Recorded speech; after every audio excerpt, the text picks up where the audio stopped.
Hello, আসসালামু আলাইকুম সবাইকে। সকালের একটা ওয়েদার দেখার জন্য হ্যাঁ হ্যাঁ হ্যাঁ দেখছেন, এইটা হলো বলাই ভুলে গেছিলাম। এটা হলো গ্রামের একটা মাটির রাস্তা। এই রাস্তা দিয়ে সাইকেল, মোটরসাইকেল বা সব কিছু সব এই একটা করে মাঝখান দিয়ে যাওয়া আসা করে। তো এই তুলনামূলকভাবে এই জায়গাটা দেখেন, মানে পুরোটা একটা কাটিং হয়ে গেছে। আপনি যদি এটা ওভারক্রস করতে চান তাহলে অবশ্যই মানে সেফটিতে করবেন।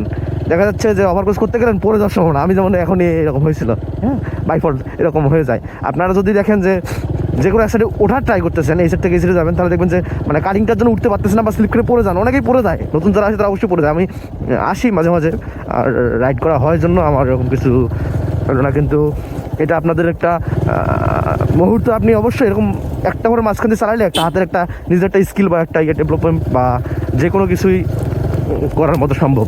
এই হলো বিষয়। আমাদের আজকের কুয়াশাটার পরিমাণটা অনেক বেশি। কুয়াশা যে এত বেশি আজকে বলার মতো না। আমার গাটা ভিজে গেছে, দেখা যায় কিনা পানির সর্দি লাগছে। মুড়ে রাখতে গেছিলাম, একটা পাশের একটা স্কুলে ট্রেনিং হচ্ছে ওইখানে, তো সকালে এই জন্য যাওয়া লাগলো।